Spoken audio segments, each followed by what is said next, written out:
So a very good morning to all of you. This is Tejasri in front of you. So now I am going to discuss about the previous questions of strategic management. So this is your fourth sem common subject, strategic management. So let us move to the questions. The first question is, what is vision and mission and how to develop vision and mission statement. So now I am going to discuss about this one. Let us see.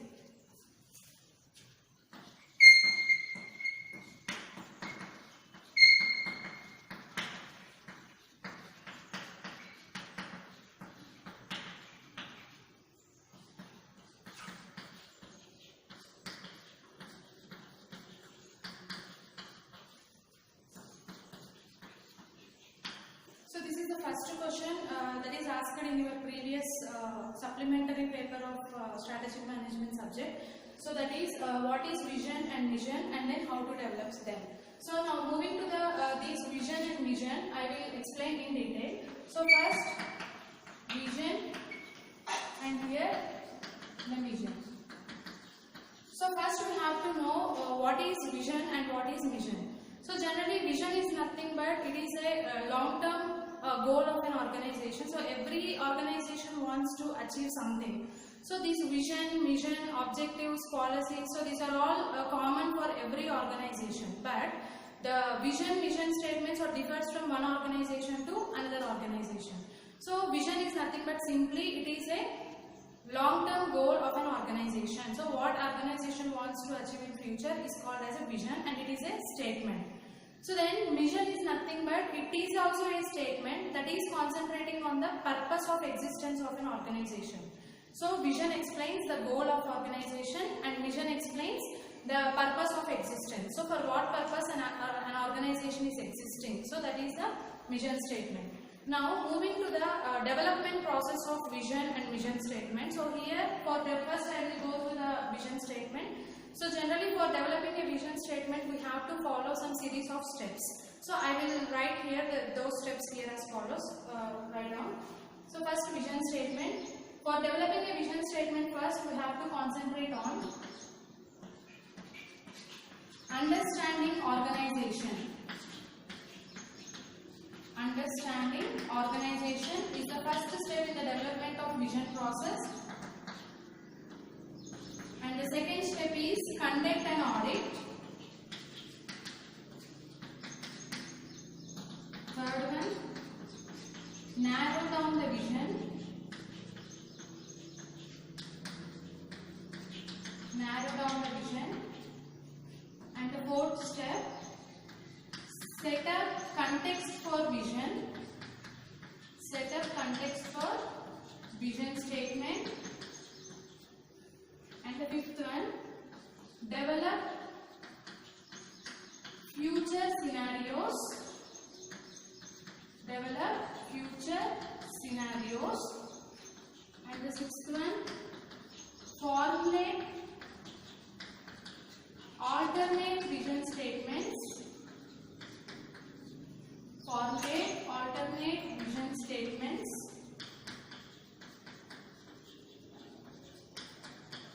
And the last one, select final vision statement. Select final vision statement.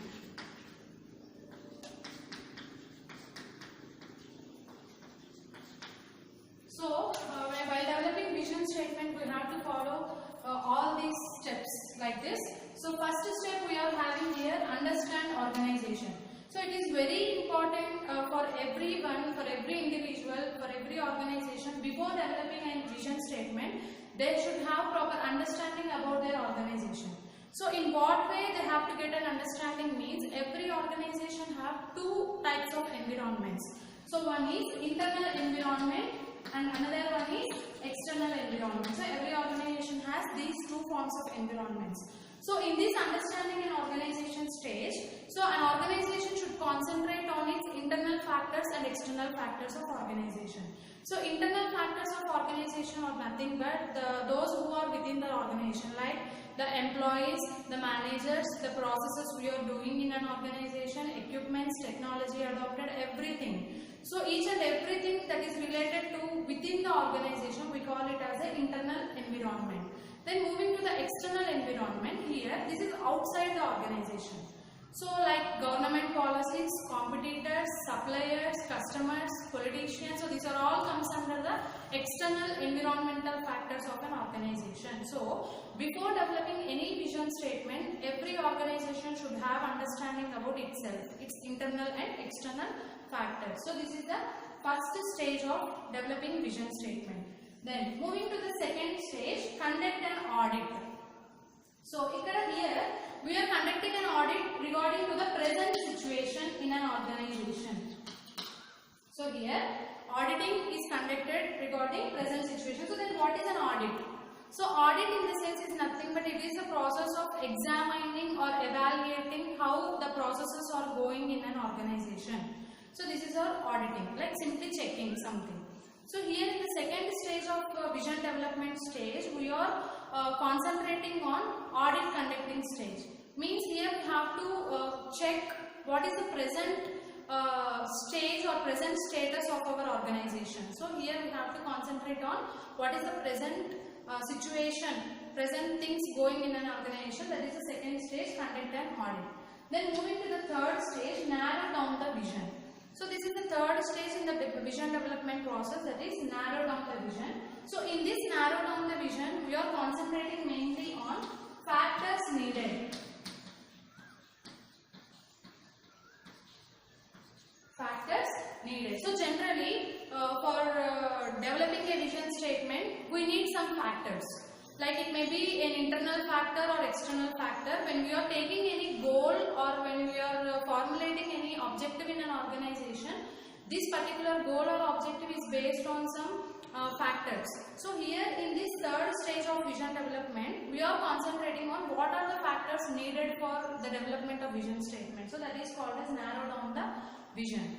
And then moving to the fourth step, that is set up context for vision. So set up context for vision here is nothing but here we are concentrating on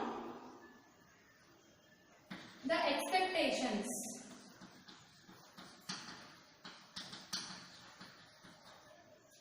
So generally here we are concentrating on the expectations of vision statement. So generally before developing any vision statement, with that particular vision we will expect something. So in what way the upcoming vision statement will help an organization.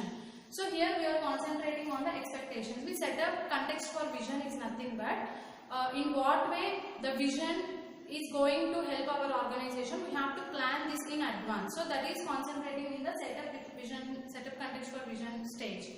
And then moving to the next one, develop future scenarios. So here we are concentrating on the possibilities.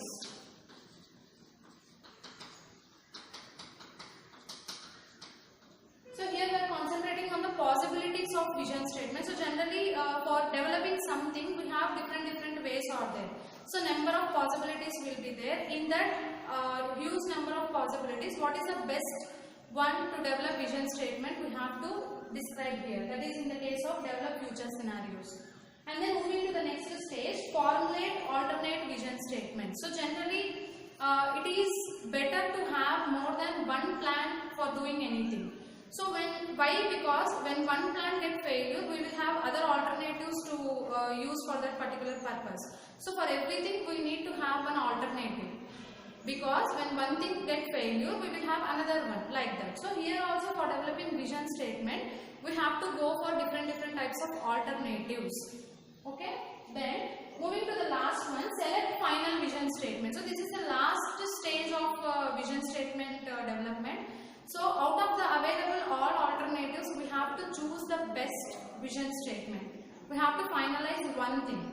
Even we are having a lot of alternatives, we have to finalize only one vision statement as a final goal of our organization. So like this, these are the stages for developing a vision statement in an organization. So first you have to understand what is our organization and then conduct an audit regarding the current position, current status in an organization. Then narrow down the vision. So here we are concentrating on the factors needed for developing a vision. And then moving to the next one, set up context for vision. So here we are concentrating on expectations, what we are having in our vision. So what we are expecting with our vision statement, that is concentrating here. And then develop future scenarios. So here we are concentrating on the possibilities. So what are the different possibilities we are having for developing a vision statement or described here, and then formulate alternate vision statements. So we have to develop many number of vision statements. In that we have to choose one final vision statement. So this is a brief explanation about the development of vision statement process. Then moving to the mission. So already I explained what is mission. So mission is nothing but it is also a statement, but it is concentrating on the existence of an organization.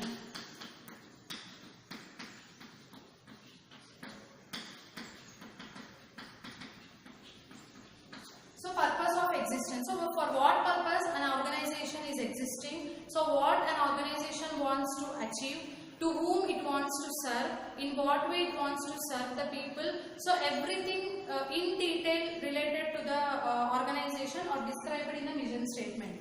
So everything relating to the organization. So for what purpose it is existing, who are the target customers for the organization, and what is the purpose of existing an organization, and what is the product it is going to develop for the customers. Everything, each and every information relating to the organization are kept in the mission statement. So this is about the mission meaning, that is purpose of existence statement. Then for developing a mission statement, we have to concentrate on some aspects like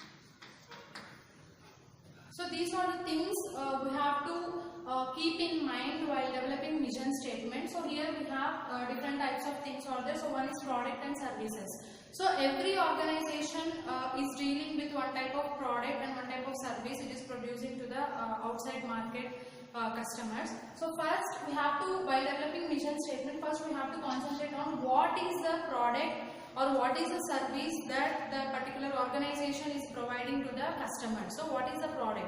So what is the name of the product? What are the features of the product? In what way the product is special from competitors?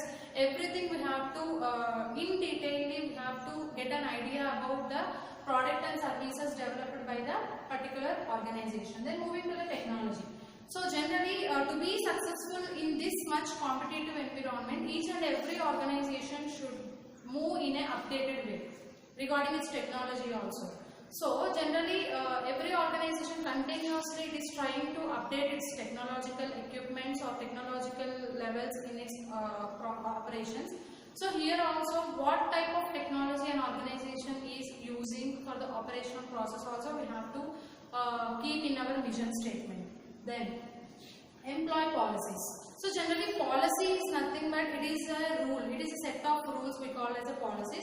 For employees we are incorporating, an organization is incorporating some set of rules for different employees in an organization regarding to their working conditions, their working hours, their some canteen facilities for them, their uniforming, their personal benefits for the employees, everything regarding to their compensation plans, each and everything. The organization will do something towards the employee. So this is also we have to keep in our mission statement.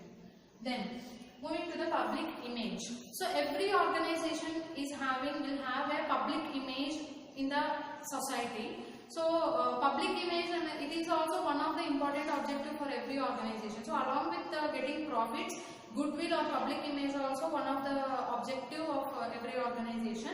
So this public image also we have to mention in our mission statement. While developing mission statement, public image also we have to keep in there. Then competitors. So for every organization we are having competitor. First, who is the competitor?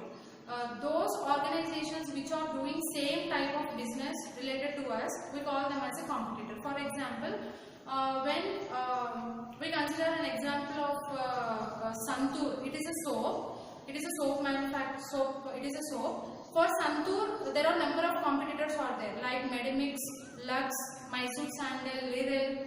Like that, number of competitors are there, because these are also doing the soap products only.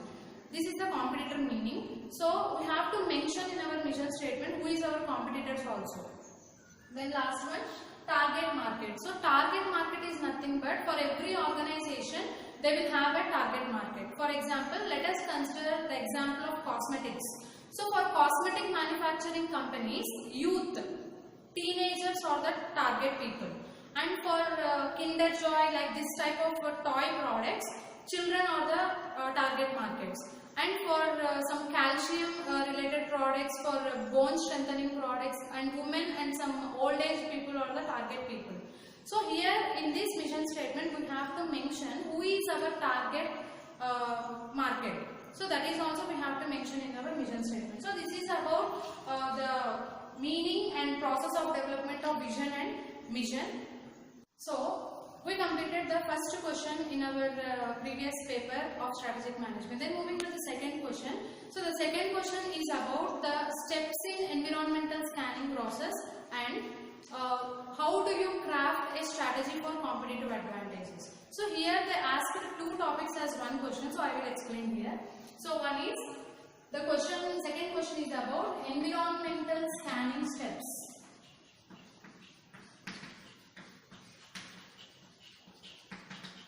Environmental scanning steps and crafting strategy for competitive advantage.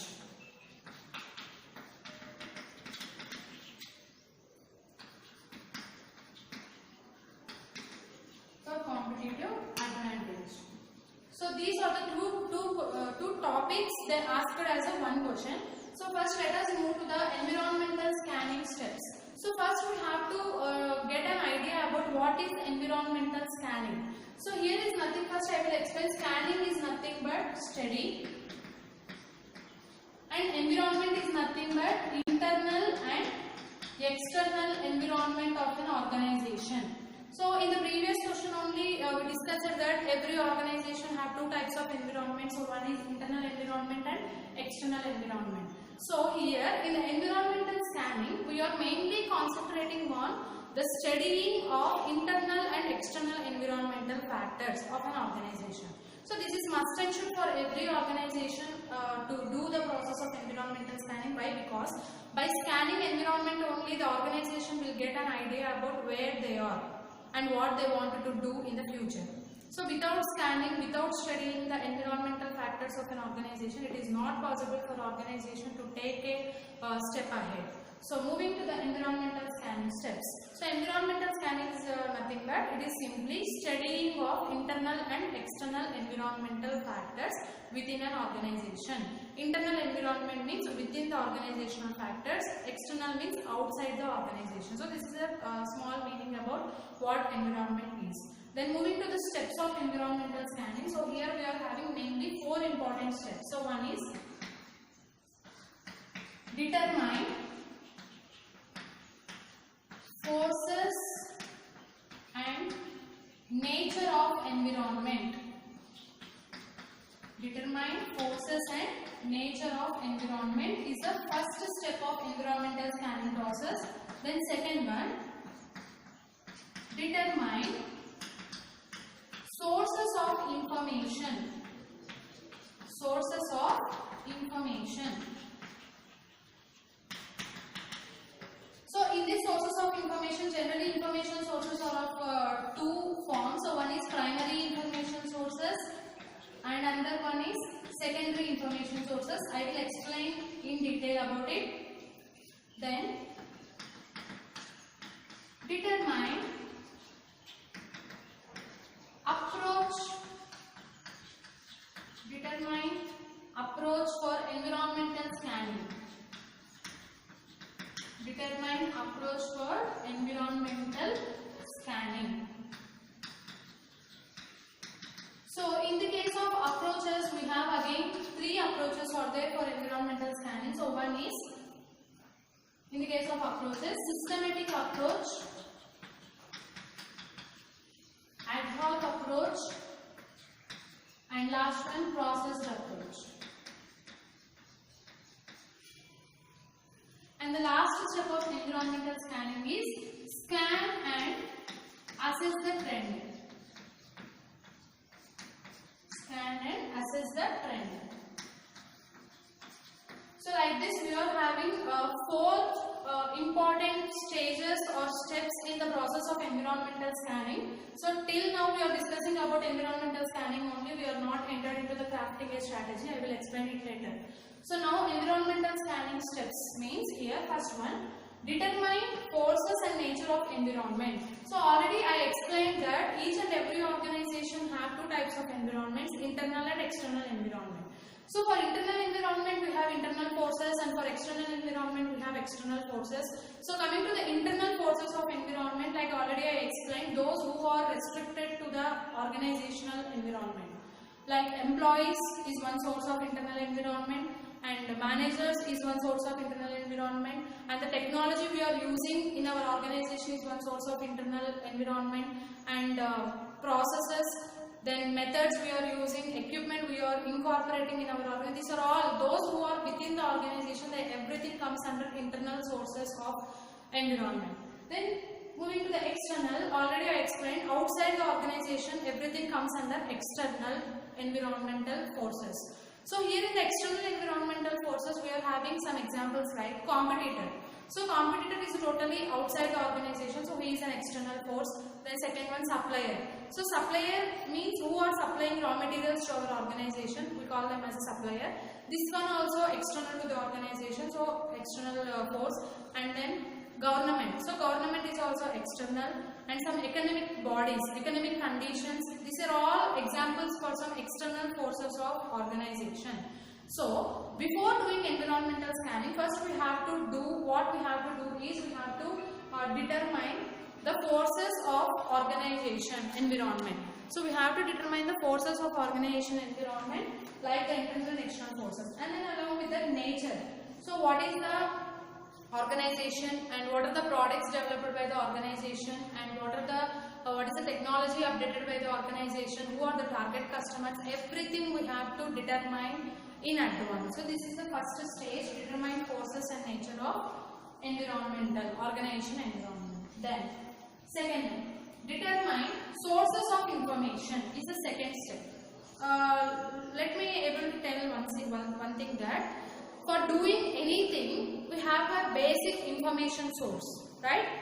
For example, when we are planning to go from this place to another place for foreign everything, we have to get some basic information about that. So without having a basic information, it is not possible to do anything. So for example, when we are trying to develop a product, for developing a product also we have a basic information. Similarly, for scanning our environment also we should have a basic information regarding to the environmental factors. So here this information may be obtained by two forms. So one is primary and secondary forms. So primary source of information is nothing but here we are directly getting information, means by directly approaching the individuals, by directly approaching the consultants. So direct interaction is there in the case of primary source. Then moving to the secondary source of information, here there is no such direct interaction. Here we are using the already available information like books, magazines, some journals, some internet websites. So these are all having the information already stored in them. We are using them for our usage. So we call it as a secondary source of information. So primary means directly we are getting information. Secondary means already available information we are using for our process. So by these two ways we can get some basic information about the environment of organization. So after getting information, then we have to go for determine approach for environment scanning. So here approach is nothing but the way of doing something. So for scanning our environment, for studying organizational environment, we have mainly three approaches. So one is systematic approach, ad hoc approach, and processed approach. Like this we are having three approaches out there. So one is systematic approach. So in this systematic approach, we are concentrating only on market, customers, government. Only these three factors are concentrated in the systematic approach. We are concentrating only on these three things. Then moving to the ad hoc approach, this is another way of doing environmental scanning. So in the case of ad hoc approach, specified factors only we are considered, not everything, only needed factors, only specified factors we are considering for our environmental scanning process. And the last one, processed approach. So processed is nothing but when we have a raw information, when we add some meaning for it, it becomes processed one. Means something with meaning is called as processed. So in the case of processed approach, first what we are doing is, what organizations are doing is, they add some meaning to their internal environmental factors and external environmental factors. Means just they are not going blindly, they add some meaning for it and then they will use for that information for their scanning process. So processed information is using for environmental scanning in the case of processed approach. So like this we are having three approaches for doing environmental scanning process. And the last step, scan and assess the trend. So this is the actual phase of environmental scanning. Here actual process starts. So here by getting all the information and by deciding the approaches and everything, then finally we perform the environmental scanning process in this last stage. So we scan the environment and we implement the approach what we planned in the previous step. In the final step, we implemented our environmental scanning and this is the actual process of environmental scanning. So this is about steps of environmental scanning. And then in the second question only, we are having another topic like this, crafting strategy for competitive advantage. So I will explain now.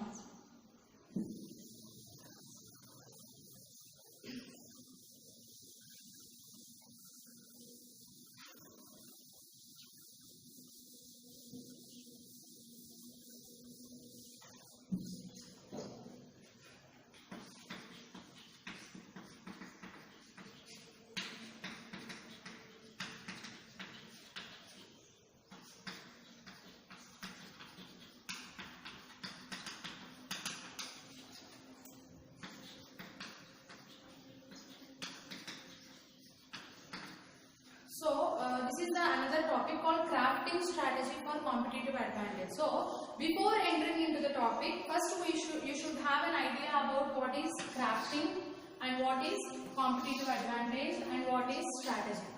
So I will explain in brief what these three things are. So first, crafting is nothing but designing something. Strategy is nothing but it is a long-term plan. And competitive advantage is nothing but superiority over competitors.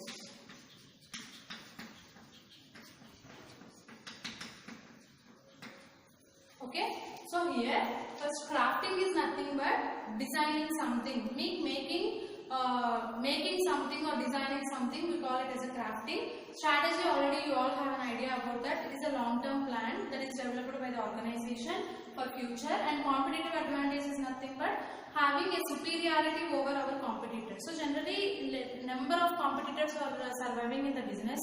So always each and every organization's aim is to have a superiority over our competitors. So this is the main ultimate aim of every organization.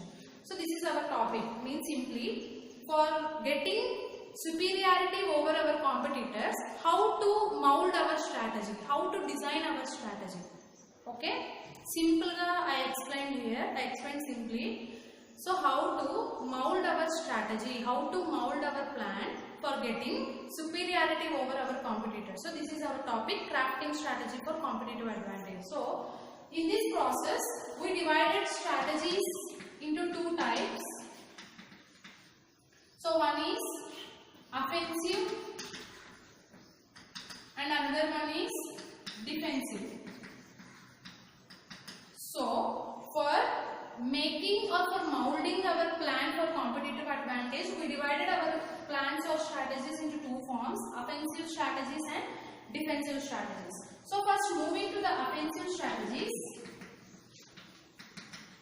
In the case of offensive strategies, we are having a number of offensive strategies out there, and before that let me tell one thing, that offensive strategies are something which are developed for creation of competitive advantage. For creating competitive advantage, we will go for offensive strategies, and defensive strategies means for protecting competitive advantage. Means whatever the competitive advantage created through offensive strategies, that need to be protected by using defensive strategies. So this is a brief information about offensive defensive.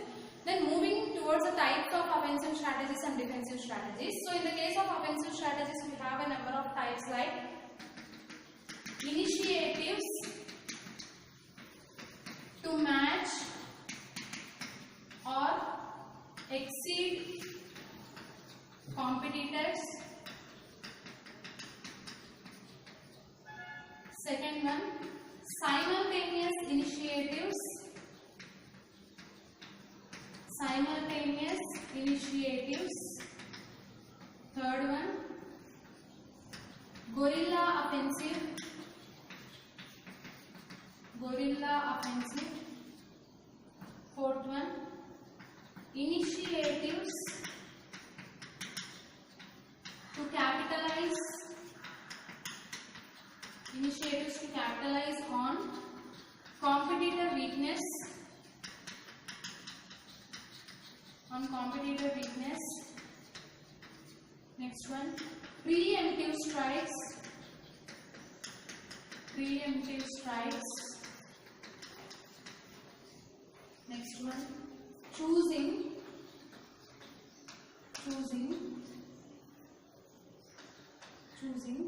who and basis for attack. Choosing whom and basis for attack. So like this, these are all the types of offensive strategies. Means for creating competitive advantage, we have to go for all these things.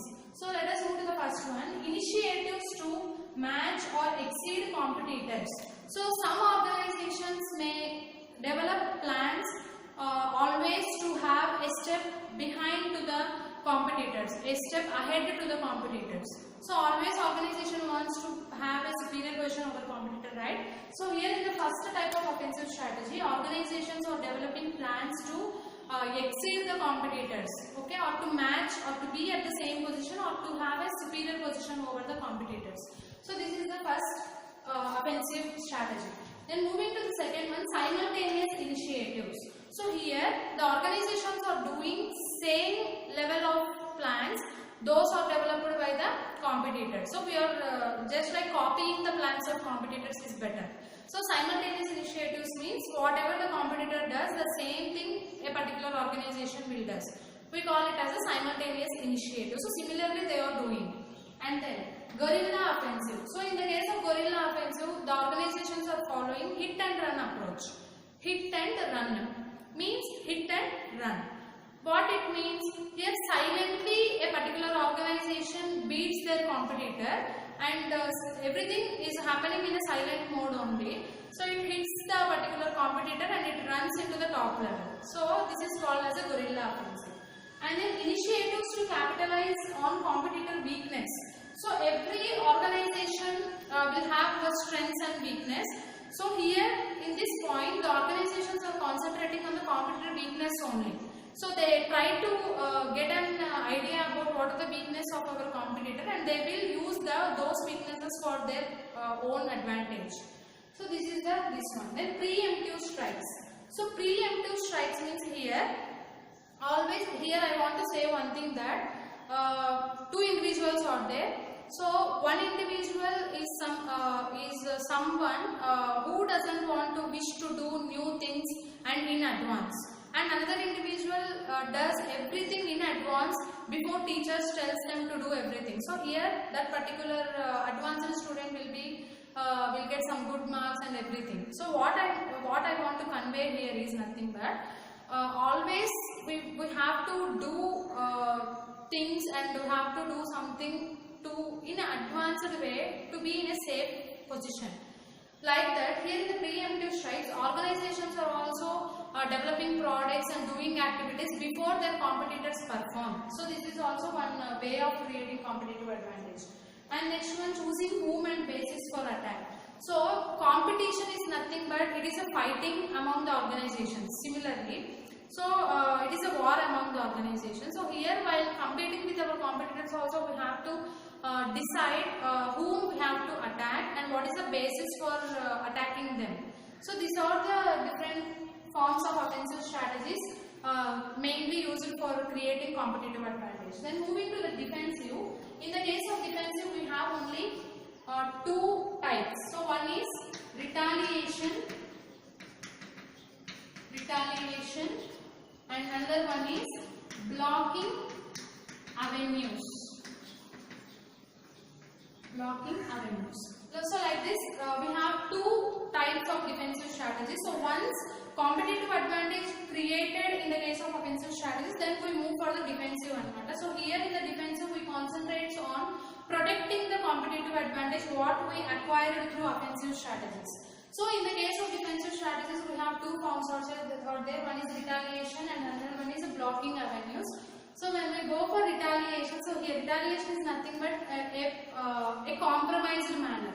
So some organizations think that instead of having a huge rivalry or fight with the competitors, they may go for compromise. So they both are compromised and they will do their activities in an effective way. That is called as the retaliation. In this manner also some organizations protects the competitive advantage what they acquired through offensive strategies.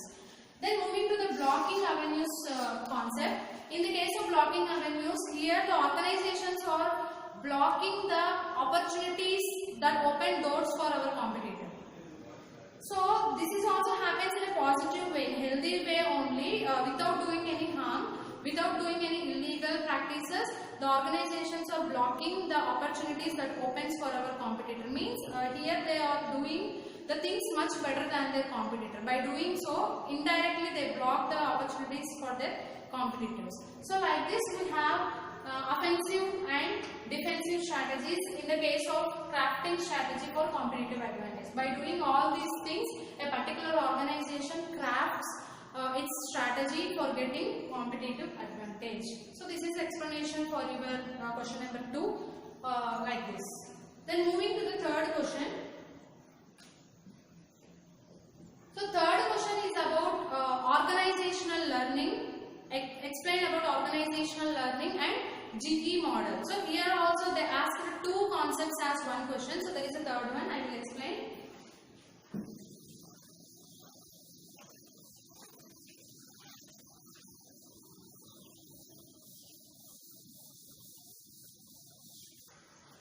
Next, moving to the third question. So this is our third question, that is about organizational learning and GE model. So these two are two individual topics, separate topics. They asked as one question.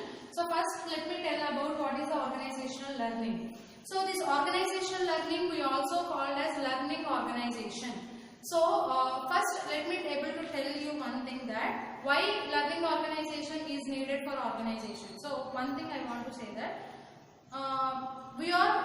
We studied 10th class, we entered into inter, then we completed our degrees, then we entered into the post graduations, then after that we may go for PhDs. So why we are doing all these means, we are trying to update our knowledge. Level by level, we are trying to update our knowledge. Similarly, in organizations also, they have to update their knowledge about the market, about the customers, about the economic conditions, about the competitors, everything. They have to update their knowledge.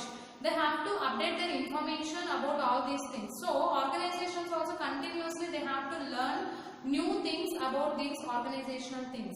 So, here in this learning organization, mainly it depends upon three important steps.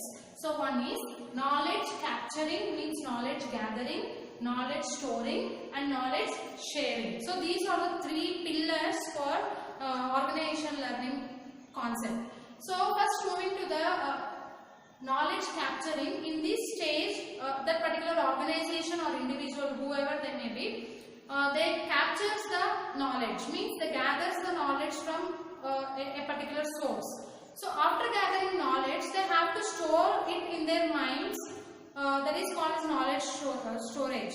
So after completion of knowledge storing, by just keeping our knowledge in our minds, it doesn't have any use. We have to share our knowledge to some more people. So whatever the knowledge we are having, we have to share our knowledge to some more people. They will also become educated about that particular field when we share our knowledge to them. So one thing I want to convey here is nothing but this organizational learning is not only restricted to individuals, not only restricted to organizations. It may be performed in 4 forms. So one is individual level, means individually a particular individual may learn something. Second one, group. A group of people, team learning we call it, as a group of people collectively they may learn something. Third one, inter-organization. Inter-organization means one organization with another organizations with another organization. Among the organizations also they may learn something. And the last one, intra-organization.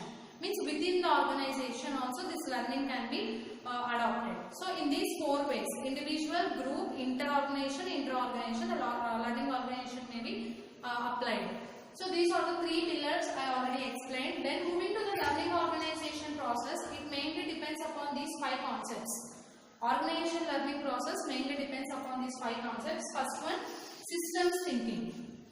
So here system thinking is nothing but each and every individual in an organization should mold their thinking abilities towards the system. Here system is nothing but organization. Organization is a system, and whatever departments we are having within the organization, we call them as a subsystems. So we already learned in the previous semesters. So here system thinking is nothing but each and every individual in an organization should think in a systematic way, in an organization point of view. So what are the things going in an organization? So how to improve our process in an organization, how to develop product in an effective way, everything they have to think in a organization point of view. So when they think in an organization point of view, automatically they will able to try to learn something new things. So that is a system thinking is one concept in process of organization learning. Then moving to the second one, personal mastery. So I just want to convey one thing, but here I am not degrading illiterates. This is keep in mind. So there is a difference between literate people and illiterate people. So literates are those who can able to read and write, and illiterates are those who are not able to read and write. So there is a lot of difference between these two set of people. So here why I am using this example means personal mastery means this education, this particular knowledge makes an individual master in that particular field. Okay, so when we learn something practically, not theoretically, when we learn something practically, we will become master in that particular field. So similarly, organizational learning also makes the individuals masters, experts in their own areas of interest. So this is a personal mastery. Then next one, mental models. So mental models is nothing but assumptions. What mental models means? Assumptions. So every individual have assumptions. Assumption means there is no exactness in assumptions.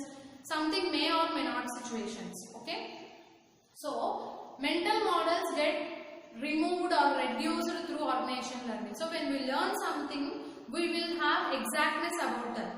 So without learning, assumptions will be there. Okay, when we have an idea about particular one, exactness will be there.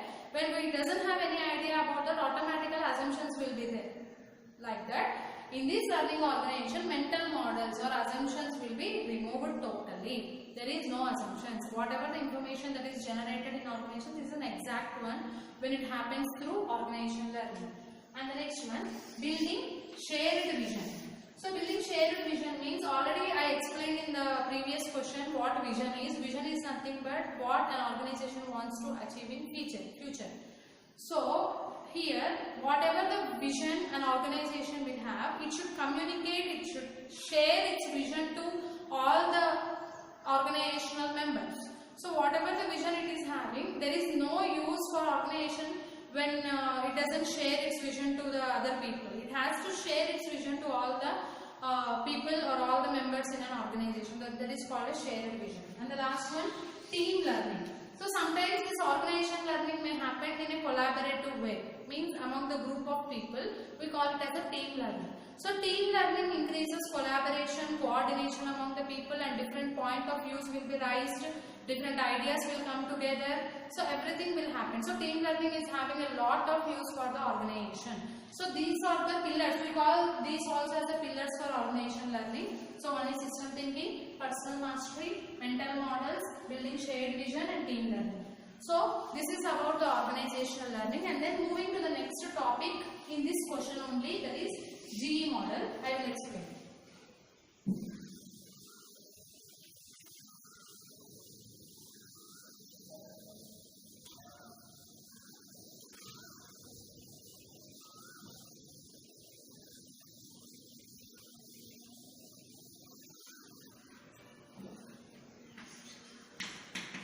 GE model. This GE model also called as General Electric model. GE model also called as General Electric model, also called as McKinsey model.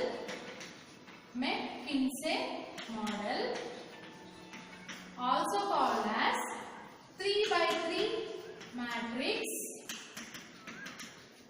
like this. Also called as 9-celled matrix.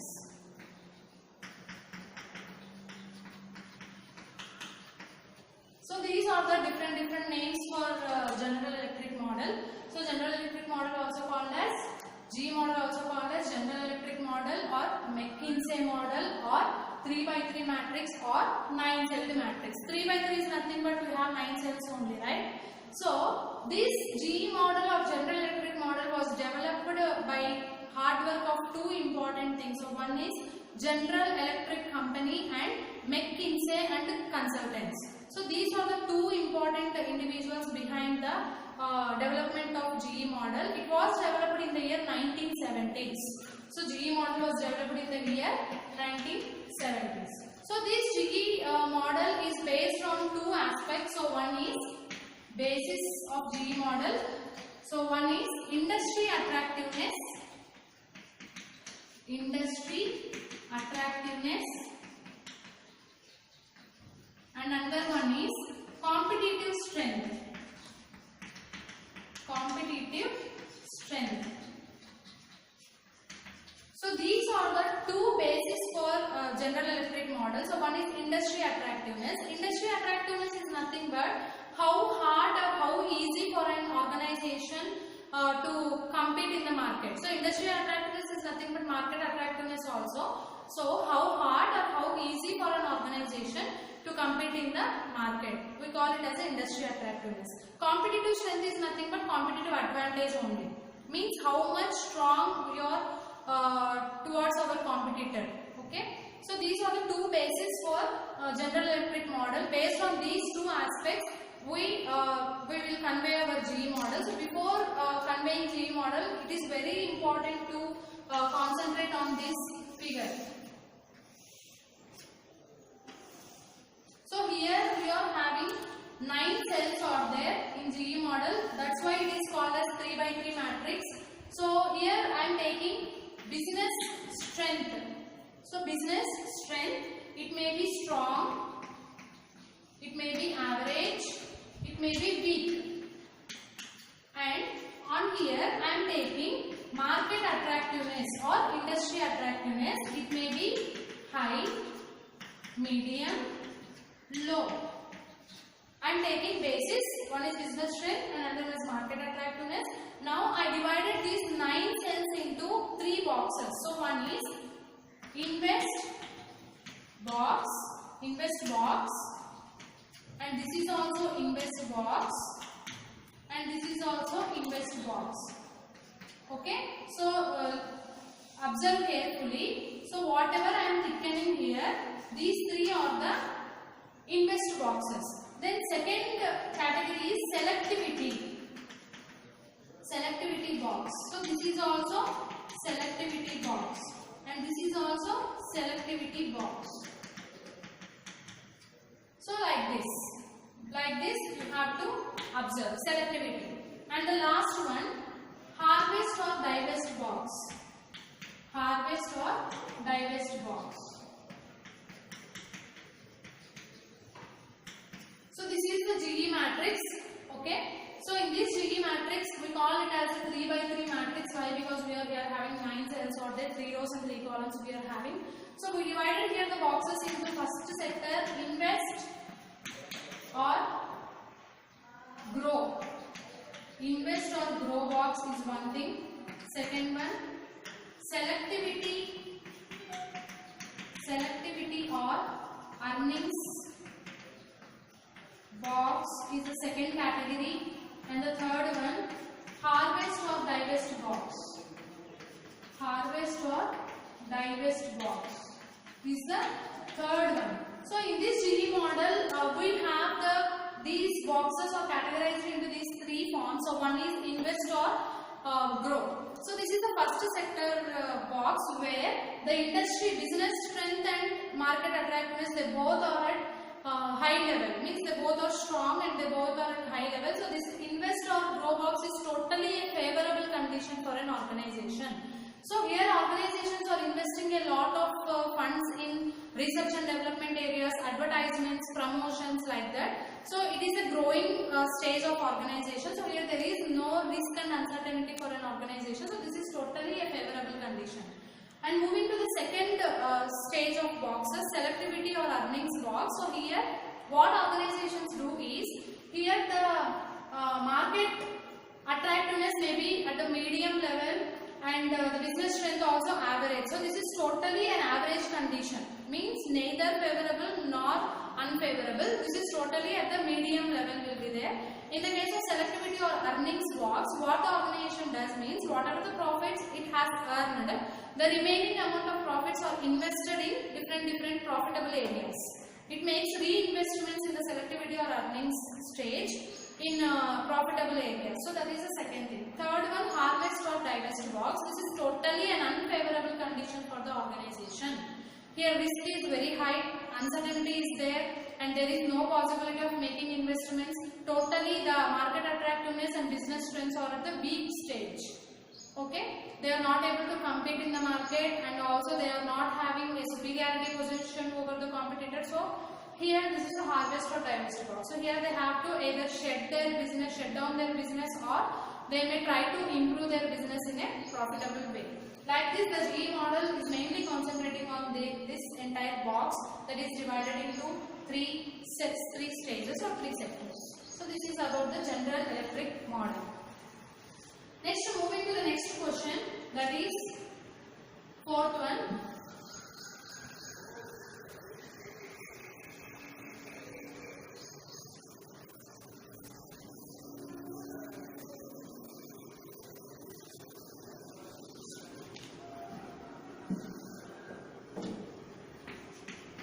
So here the fourth question also, in this question also they provided two concepts as one question. So here we are having experience curve and Tauss matrix. Experience curve and Tauss matrix. So these are the two topics under one question, that is your fourth question. So first, experience curve. So here I want to say one thing, that experience is nothing but what? When we have a lot of growth in any particular field, we said that we are experienced. For example, regarding age also, a 60 years individual is more experienced than 20-year individual. Okay, a PG student is more experienced than a degree student. Okay, in the case of job also, superiors are more experienced compared to subordinates. Like this, experience means when we have a growth in any particular field of interest, when we have a growth for several years, we will gain experience. Okay, so see, I want to say one thing. Experience curve depends upon one logic. There is one logic behind that. What it means is, when business grows, it gains experience. When experience is there, automatically there will be competitive advantage for the business. So that is the logic behind experience curve. And for explaining experience curve, I just take some basis. So experience curve is based on some things like labor efficiency.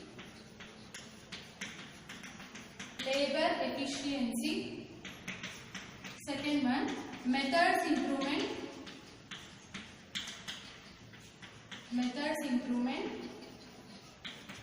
Next one, technology. Next one, equipment usage.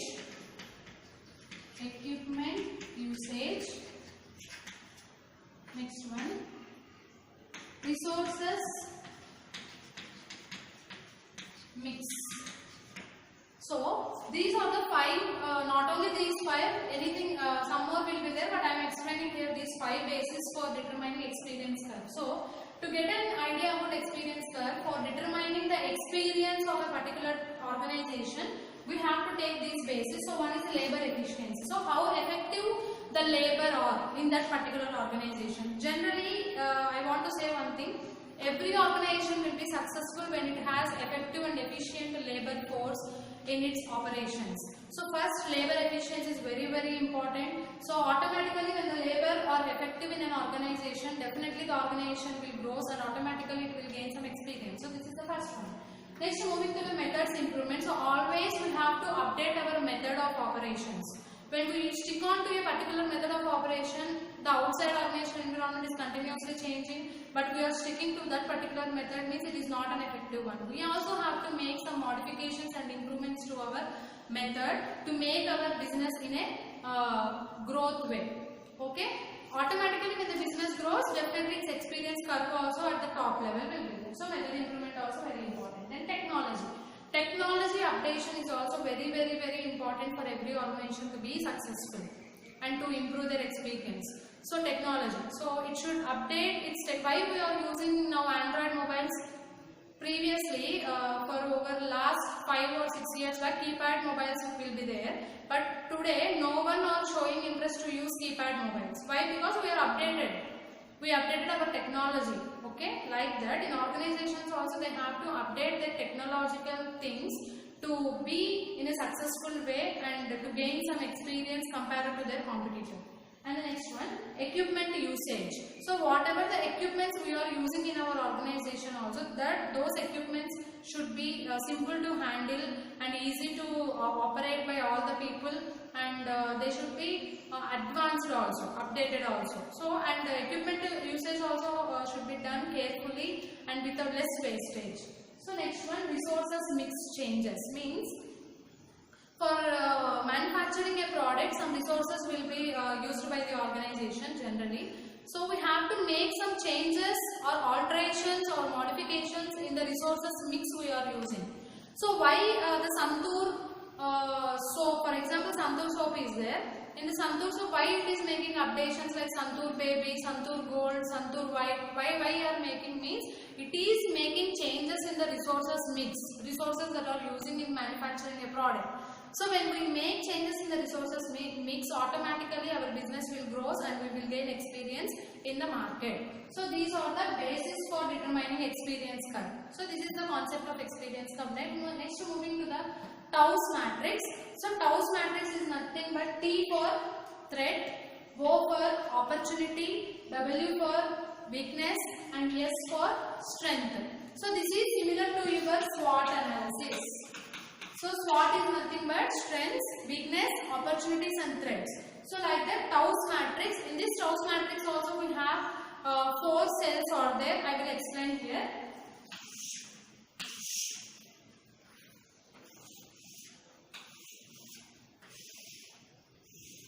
So here I am taking strengths of an organization, weakness of an organization, opportunities and threats of an organization.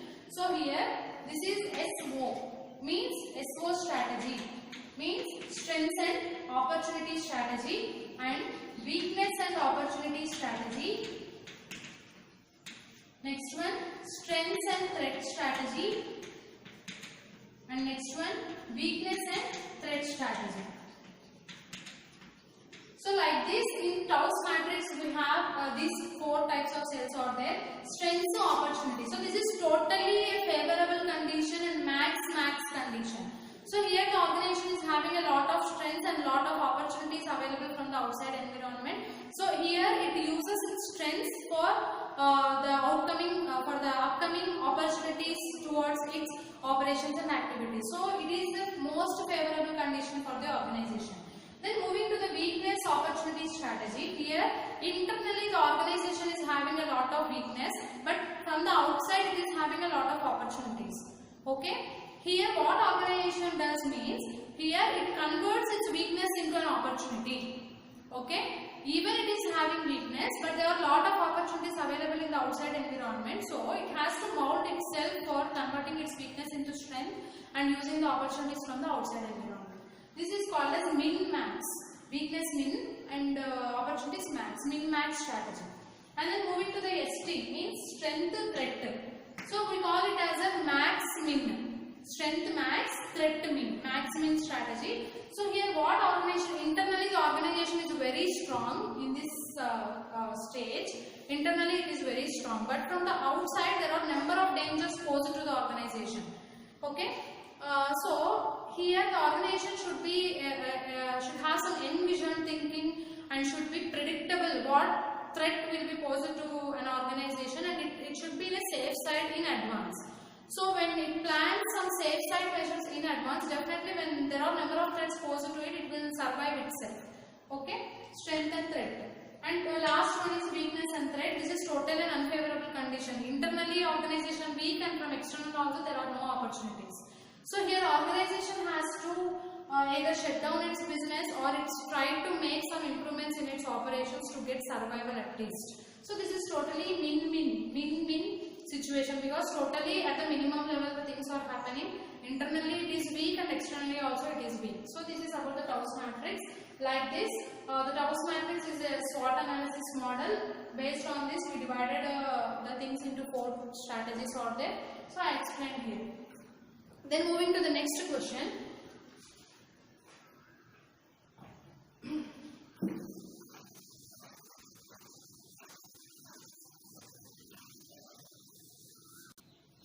So next, moving to the next question. So this is about strategy formulation at corporate level. So generally we formulate strategies at 3 levels in an organization. So one is at the corporate level, at the business level, and at the functional level.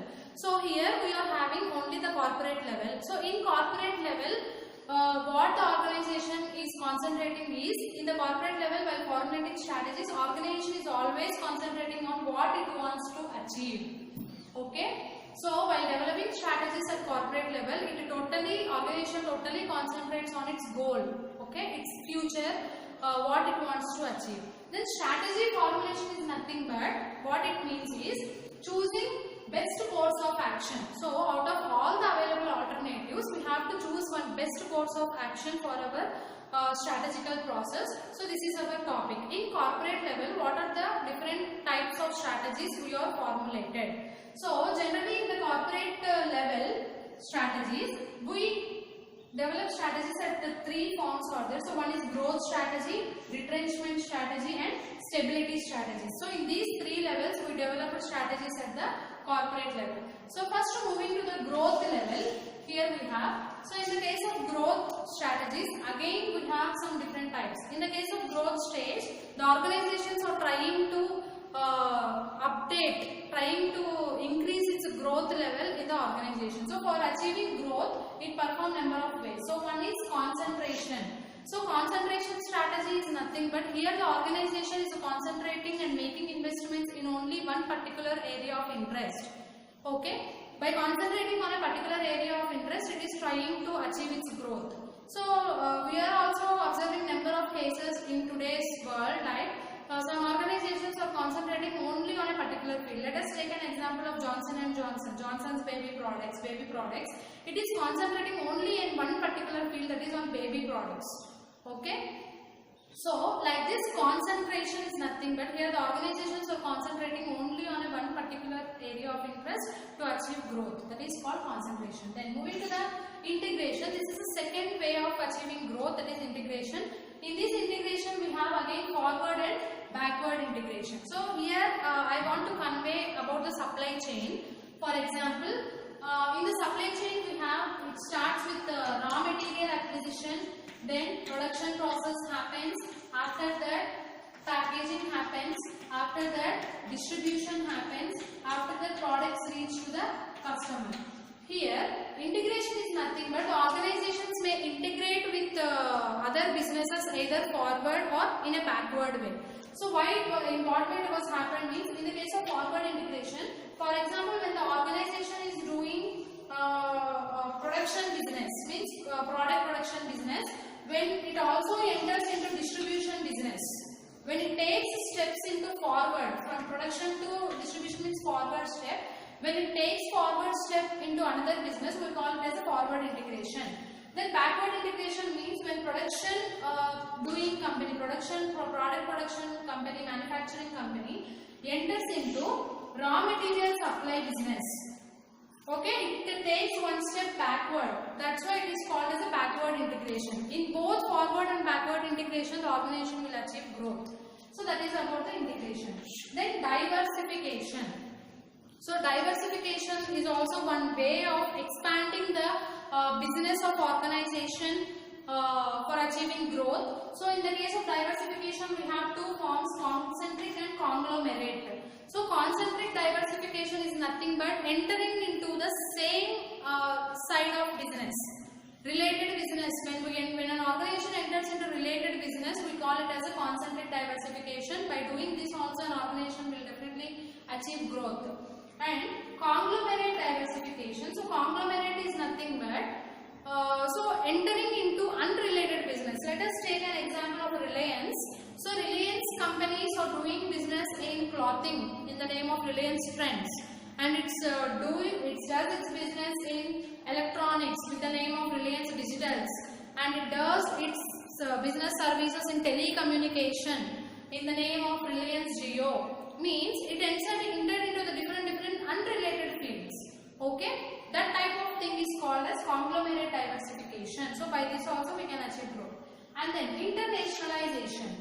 Internationalization means spreading our business into the worldwide countries.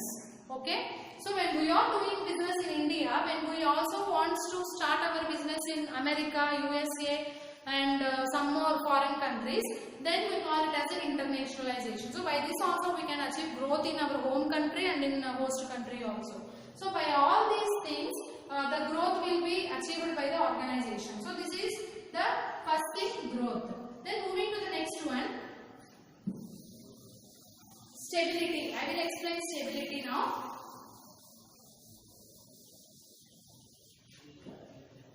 So in the case of stability,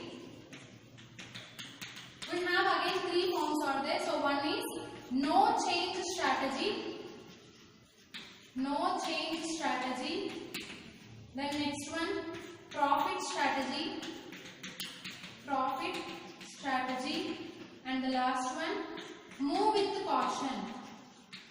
Move with caution strategy. So like this, in the case of stability, we have three ways of achieving the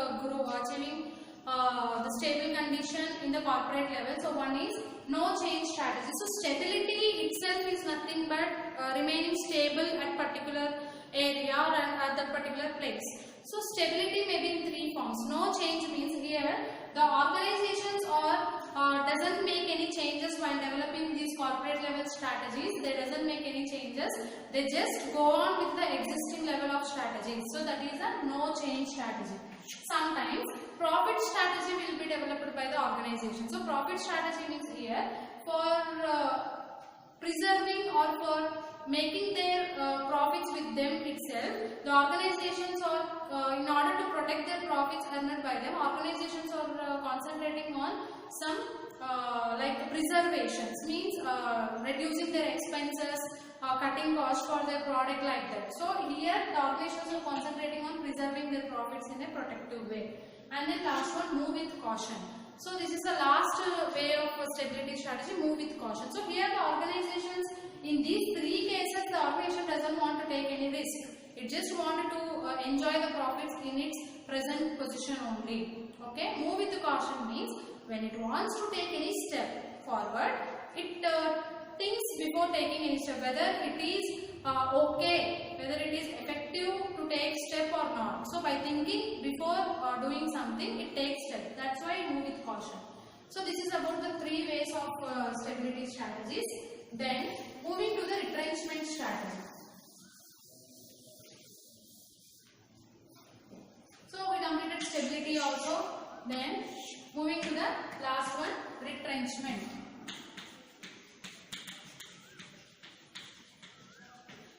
In the retrenchment, again we have three: turnaround strategy, divestment strategy, the last one, liquidation strategy. So like this, in retrenchment also we have 3 here. Listen carefully. Why? Because your 6th question also related to retrenchment and combination. So there I will explain combination, because retrenchment already I am explaining here. So retrenchment is nothing but when retrenchment is nothing but terminating something when there is no possibility of profits from them.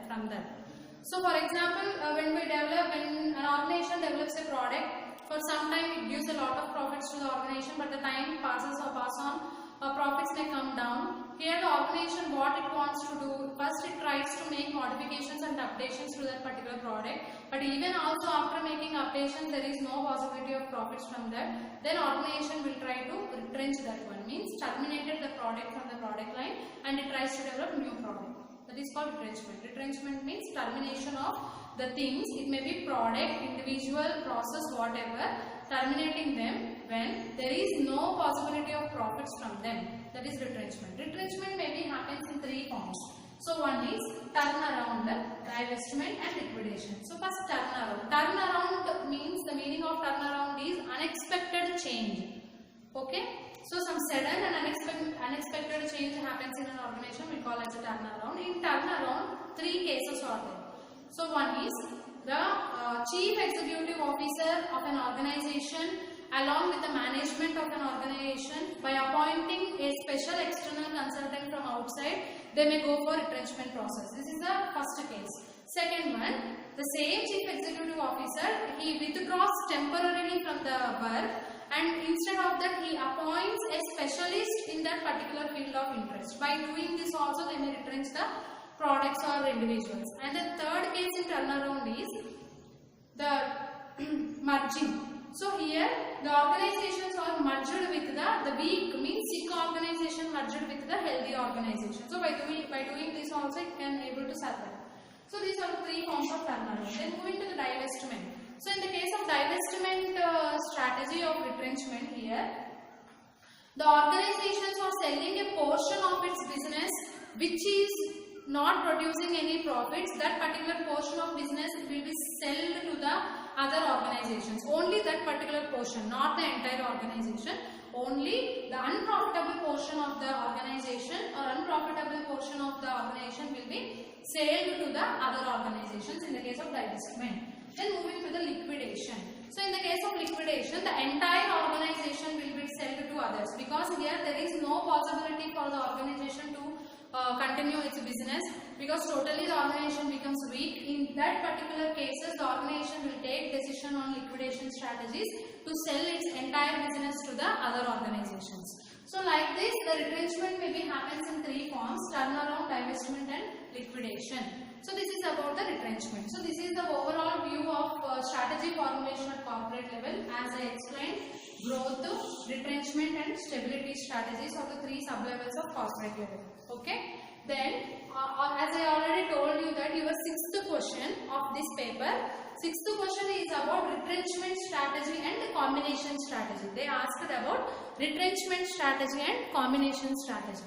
So already just now only I explained what retrenchment strategy is and what are the types of retrenchment levels in that. So then moving to the combination. So combination itself is nothing but combining something or integrating 2 or more things, right? So here also in the case of combination strategy, we are combining growth strategies plus stability strategies plus retrenchment strategies, everything. So there is no restriction to use only one particular thing like that here. Here the organizations can able to combine 1 or more strategies togetherly, they can perform at once. So that type of strategies or that type of things is called as a combination strategy. This is this topic covered in your 6th question of this paper. So up to this 6th question also I completed. Then moving to the 7th question.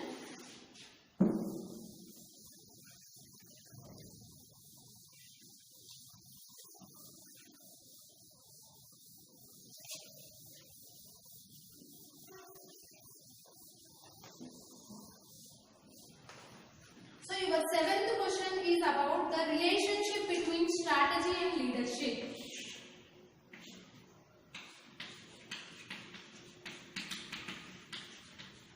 relationship between strategy and leadership. Okay, so this is your seventh question. So here I just want to convey one thing first, what is strategy and what is leadership. Then I will go for the relationship. So first, strategy means you all have an idea about strategy is nothing but it's a long-term plan that is developed by the organization to achieve something in the future. So then moving to the leadership. So leadership is nothing but it's a very dynamic term, we can say like that. So in the case of leadership, generally a leader is there and he or she performs one thing, that they make their team members to lead the thing. So here the leader leads their team members or followers, they motivate them, they provide guidance to them, they provide some positive directions to the followers or team members, everything. So for any organization also, for everything also, leadership is very, very important, and a leader is very important to lead the individuals. So similarly, for implementing a plan, for implementing a strategy in an organization also, leadership is very must and should. So without leadership activities, there is no possibility of proper implementation of strategy. So before entering into the relationship of strategy and leadership, I just want to convey a few words about leadership styles. So leadership styles are of three types are there. So one is authoritarian, then behavioral, and the last one situational. So like this we have three styles of leadership are there. So one is authoritarian. So the word itself says authority. So here the leader shows his authority towards the team members or followers. Means I am the leader. I only have the right to order you. You just follow my orders. Like that. Here the leader is showing authority. Okay. Here the leader is like a dictator. Okay, they doesn't want to get opinions from the followers, everything. Here they are not concentrating on that. They just pass a rule and ask all the team members and followers to follow that rule. So like that, authoritarian. In the case of behavioral, here the leader is giving an importance to followers also in the time of making decisions and at the time of solving some problems like that. Here the leader, before taking any decision, the leader also asks the opinions from followers in the case of behavioral. And moving to the situational, here the leaders are totally easygoing.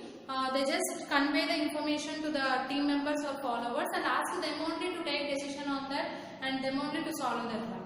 Finally, the implementation will be taken by the leaders. So totally freedom will be there for team members or followers in the case of situational style of leadership. So like that, I just want to convey these three styles of leadership for you. Then moving to the actual topic, relationship between strategy and leadership. Okay, so for having effective implementation of strategies also, we should have proper leadership. So here I am combining these two. There are four important actions that explains the relationship between strategy and leadership. So first one, determining key strategic actions, key strategic directions. Okay. Second one, determining key strategic directions is the first one. Second one, utilizing firms' resources.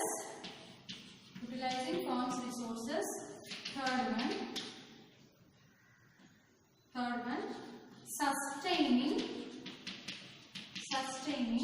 organizational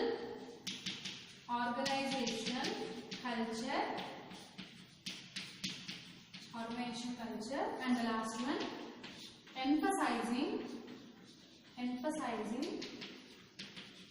ethical practices.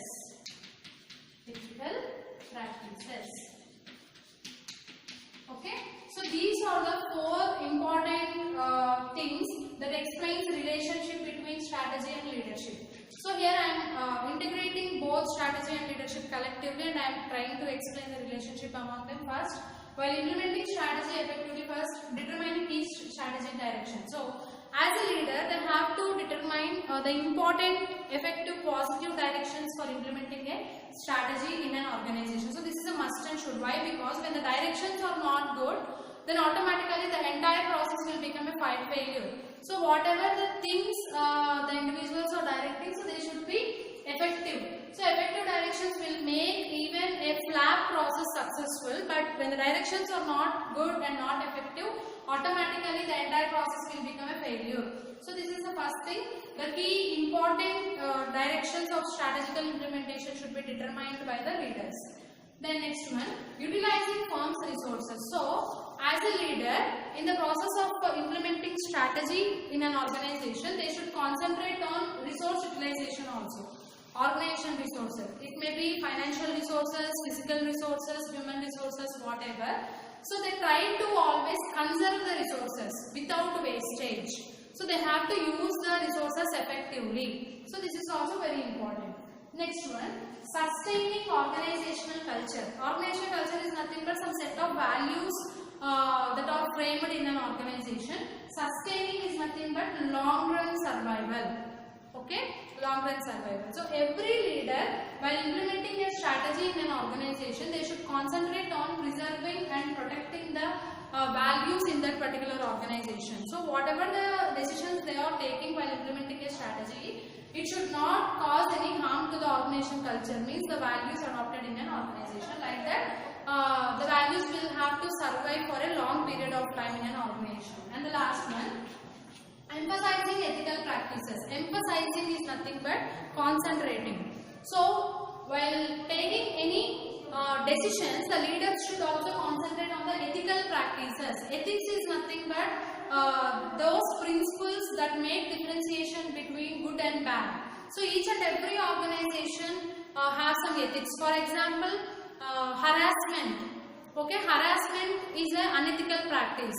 Then corruption, it is an unethical practice. Then producing less quality products is unethical practice. Like that, ethical means totally good. Okay.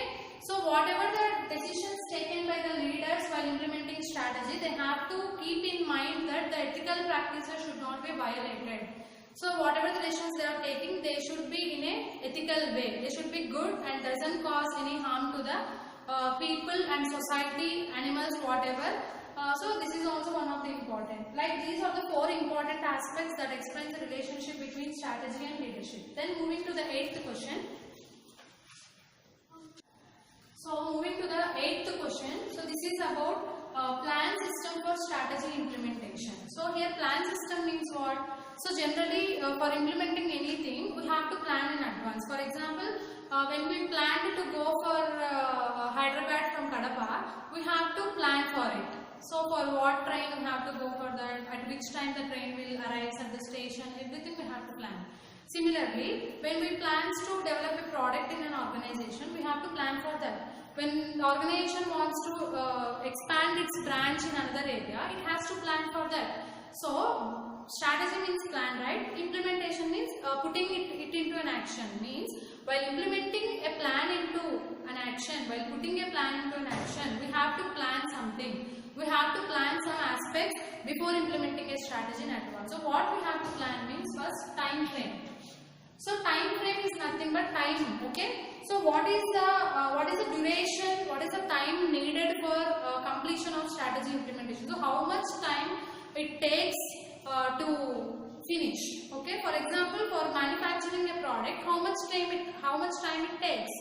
For expanding a branch in another areas, how much time, how many years it takes to finish the process. Like that, in advance we have to decide how much time it needs to implement a strategy properly. So first timing is very important, so time we have to decide. Next, cost efficiency. So generally for doing anything in today's world, it requires cost. Some amount of money we have to invest for doing anything in the today present scenario. Like that, similarly for implementing a strategy also we have to invest some amount of cost.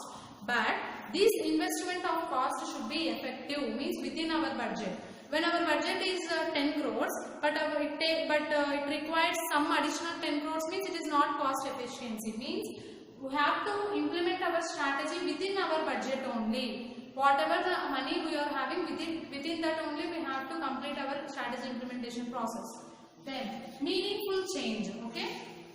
Generally, organizations develop strategy plans for the purpose of making something new in the organization, right? Planning itself is nothing but we are making something new. Okay. So meaningful change means whatever we are going to implement, that particular strategy should be able to bring some change in our organization, and that too, that particular change should be meaningful. It should be ethical. It should not illegal. It should be meaningful. Next one, adaptability. One thing I want to say, while implementing a strategy, it doesn't possible with a single hand. Only single person is not able to implement the entire strategy. It should require the help of some more people for having effective implementation of strategy. That's why it should be adaptable. Whatever the strategy the organization wants to implement, it should be easily adaptable by all the people who are concerned with that particular implementation process. It should be easily adaptable by all of them. Next one, training sessions. Okay, I just want to say one thing practically. Here I have 5 fingers are there. These 5 fingers are not same, right? Similarly, the individual mindsets and individual opinions also, they are not same. Some people may easily understand something. Some people may take some time to understand something. For those people who are taking time to implement a strategy, to understand the strategy, we have to provide training sessions for them. We have to provide training for them regarding to the difficulties where they are experiencing. Next one, alternatives. Already in the previous questions, I think I explained that each and every plan we should have alternative. Why? Because even when the planned strategy will get failure, we will have some other alternative, right? Like that, alternatives should be in advance we have to develop. Next one, new opportunities. Our implementing strategy, whatever the strategy your organization is going to implement, it should be able to bring some more opportunity to that particular organization. Okay? Means when we are going to do something, okay, this something should bring more things for the organization. In that way we have to plan. Okay, before doing anything we have to plan like this. Whatever the strategy we are going to implement, it should able to bring some more opportunities for our organization from the outside environment, like that. Like that we have to plan. Next, measurable in terms of performance. So already this is somewhat similar to the adaptability. So when we, for example, to score good marks in exams, first of all we should understand the content and we should adapt to that particular subject. Everything is should be done. Like that, measurable in terms of performance means to have effective performance of strategy implementation. We should adapt for that. We should adapt easily for that particular strategy, and we have to perform always effectively. The performance always should be effective. So try to be that. We have to plan that also. Next one, resources availability. So before doing anything, we should also concentrate on resources availability, whether the resources are available or not. So proper, effective and sufficient resources are available or not. So before doing anything, we have to plan for that. Already I told you, we have 10 crores of rupees, but it requires some more 2 crores. But after implementation, there is nothing in our hands. Like that, we have to plan it in advance whether we are having sufficient resources or not.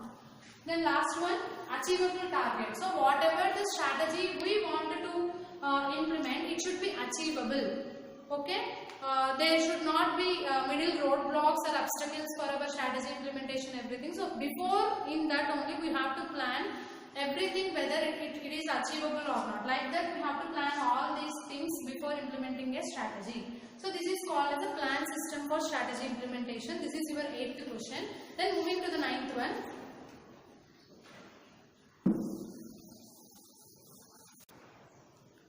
So this is your 9th question. So this is about strategy evaluation and steps in the strategy evaluation process. So first let me try to convey what strategy evaluation is. So in our subject strategical management, each and every unit is linked to each other. Okay. So the first unit is about introduction, the second unit is about techniques, and from third unit always, from third unit onwards, these 3 are linked. So in the third unit strategy get formulated, developed, and in the 4th unit strategy, developed strategy get implemented, and in the 5th unit we have the evaluation of strategy. So here strategy evaluation is nothing but whatever the strategy implemented by the organization, it should be evaluated. Evaluated means checked. Okay. So we have to examine, we have to check whether implemented strategy is working effectively or not. Okay, whether it is giving desired results or not, expected results or arriving or not, that thing we have to evaluate after implementing a strategy. So it is very, very important. So with this strategy evaluation, the organization will get a feedback. Okay, whether is there any deviations in the strategy implementation, if there, in case if there is any deviations happens, it will be rectified by taking some corrective actions. That is the main purpose of doing strategy evaluation. So with this strategy evaluation, organization will able to try some deviations happens in the strategy implementation process. That deviations will be corrected by the corrective actions development. Then moving to the importance of strategy evaluation. So why strategy evaluation is important means, so by evaluating strategy, by checking strategy after it is implemented, organization first thing it gets an idea about how the strategy is working. Okay, whether it is giving effective results or not. That idea, for getting that idea, evaluation is must and should. Second thing, this strategy evaluation provides direction to the organization. Okay, so in case if there are any deviations happens, it provides indirectly directions like that it should be better to do, like that it is effective to perform, like that some directions will be provided in the strategy evaluation process. And then feedback gets generated. Already I told you. So feedback is possible with this strategy evaluation process, and based on the feedback we will make some necessary corrections if required. Okay, next one, improvement in performance. So performance also get improved. For example, you have written your exams, main exams or everything, any exam, you have written your exam. Then your teachers or professors performed evaluation process, and after evaluation, in case when a clever student got less marks, the evaluation will provide the result. So based on that result, based on the feedback, the teacher will ask that particular student why you got that much less score in this particular semester, like that he will ask. This feedback is helpful for determining the performance of operations, like that. So this is about the importance, like that strategical evaluation is very, very, very important in every organization to determine whether the strategy is working effectively or not. Okay. So just implementing a strategy, up to the implementation of strategy, the operation, the process doesn't complete. The actual process here, the actual result of strategy implementation will be, we will get an idea about it. Okay. So this is about the importance I explained. Then moving to the steps of strategy evaluation, we have 4 important steps. So one is fixing benchmark for performance. Fixing benchmark for performance. Second one, measure performance. Measure performance. Third one, analyze variance. And the fourth one, taking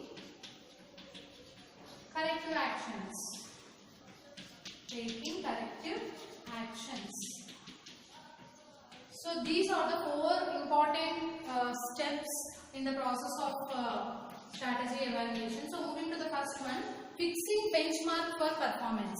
So here benchmark is nothing but, before going to explain about benchmark, I just want to say something that we may provide a rating for the products, like when we have 5 points, in that 5 points, 5 is the top rating and some 2.5 is the medium and 1 is the low. Here we are setting a limit, right? 5 is the utmost limit, and somewhat minimum limit is the 1 and medium limit is the 2.5. That limit is called as benchmark. Benchmark is very, very important for measuring any performance. And similarly in our exams also, first class, first class, average, distinction, second class, third class, like that we have some score will be there depending upon the percentages. That percentages is a limit, is a benchmark. So without benchmark, it is not possible to measure a performance. So first we have to, before evaluating a strategy, first we have to fix a benchmark for our performance. We have to set a limit for our performance, what the organization wants to achieve. That limit should be fixed in advance. Then after fixing that benchmark or limit, then it has to go for measure performance.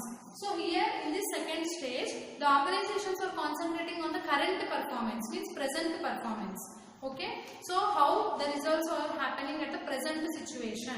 So like that, they has to measure the performance at present situation, that is measure performance. And the third one, analyze variance. So variance is nothing but deviation or difference or variation. Okay, so here in the case of analyzing variance, we are measuring two performances. So one is expected performance and standard performance. So expected performance means when a student wants to got 90 marks out of 100. This is his expected performance. But standard means the reality, in reality he got 80 marks. There is a variation of 10 marks is there. The 10 marks is called as a deviation or variance. Okay. So for analyzing variance, we have to compare our expected performance with the present or standard performance. Like that we will able to find out deviations. And the last one, taking corrective action. If there is any deviations happens in the third stage, then corrective action is required. But if there is no deviation, then there is no need of any corrective action. If the student got 95 marks out of 100, but he expected only 90 marks, it is good. There is no need of any corrective action. If he is not able to meet his expectations, then deviation happens, then only corrective action will be required. So by developing some corrective actions, that particular deviations will be corrected in an organization and the strategy will be again implemented properly. So like that, the strategic evaluation process will happen. So first you have to fix one limit or benchmark for making comparisons of performance, and then you have to measure the current performance in an organization. Then you have to analyze the variation by comparing present performance with the expected performance, and then finally if there are any deviations happens in a performance of organization, then you have to go for corrective actions to correct the mistakes or deviations happened in the previous stage. So like that, the strategy get evaluated, checked and corrected by using all these steps. So this is your 9th question, strategy evaluation importance and process or steps. Then moving to the 10th question.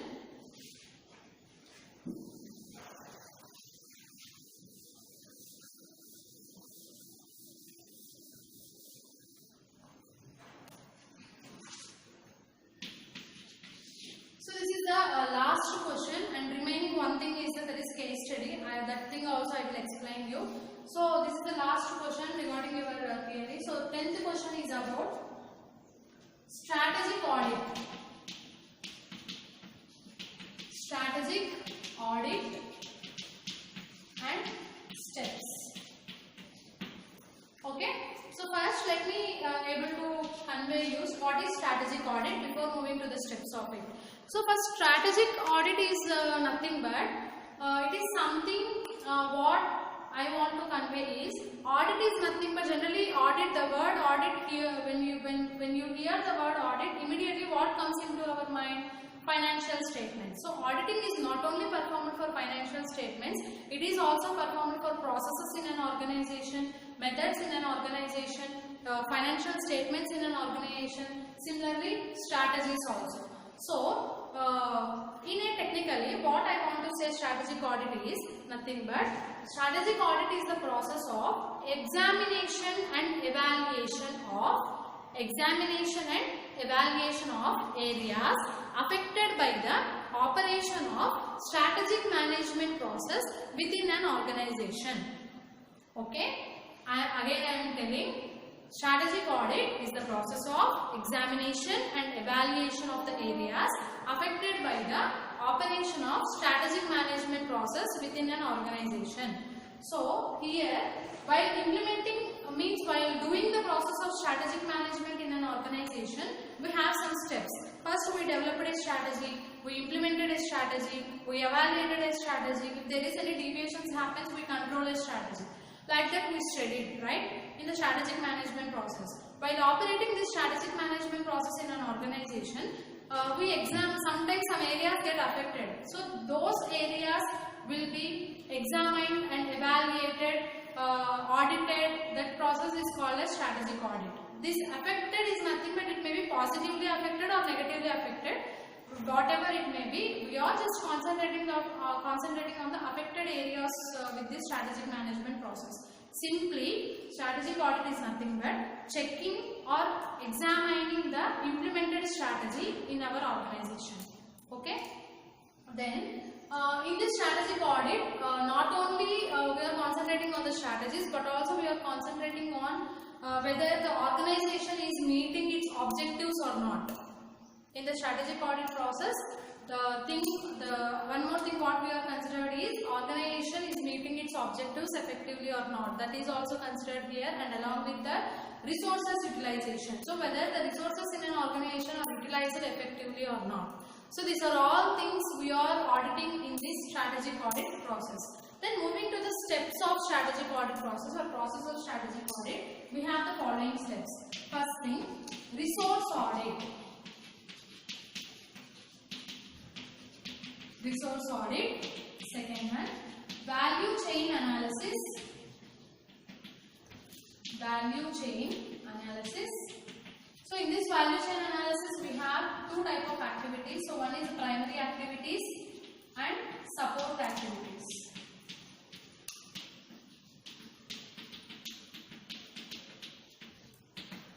So value chain analysis is the second step, and the third one, core competence analysis. Core competence analysis.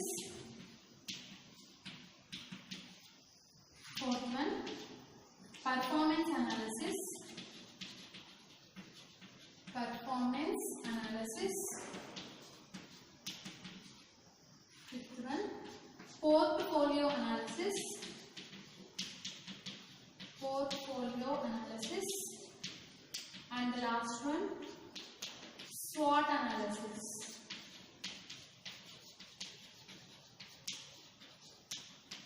SWOT analysis. So like this, we are having this much of steps in the process of strategic audit. So moving to the first step, that is resource audit.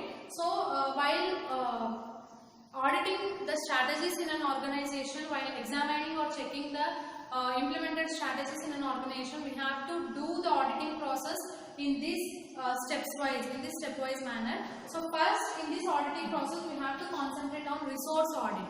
So generally, the organization may have different types of resources like financial resources, like money related things, and physical resources like equipment and machinery, everything, technology, everything, and human resources means the people or employees in an organization. Like that, different types of resources happens in an organization. So we are in this first step, we are doing auditing of resources, whether the organization resources are its own or it may be borrowed from other areas. Okay. So some resources are its own resources only, and some resources are borrowed or get from other institutions and other areas like that. So first is the resources audit. We have to concentrate on this aspect of resources, and along with that how the resources are utilizing without wastage. So whether resources are utilizing effectively or not, like that we have to determine in the resources audit stage. Then after that, value chain analysis. So value chain analysis is nothing but here we have to concentrate on the supply chain. So already I told you supply chain is a process that starts from acquisition of raw material and ends to the final product reaches to the customer. So the entire process happens in between these two things is called as a supply chain. So for this supply chain we have to add some value. Okay. So how much value is added for each and every aspect in the supply chain. This analysis is called as a value chain analysis. Okay. So here we have two activities, primary activities and support activities. Primary activities are directly connected to the production process. Okay. And support activities are somewhat indirectly, means without primary activities there is no possibility of production, and support means somewhat spares, tools, some spare parts we are using for production, they comes under the support. By these two activities we add some value to the supply chain. So we have to analyze that thing also. Next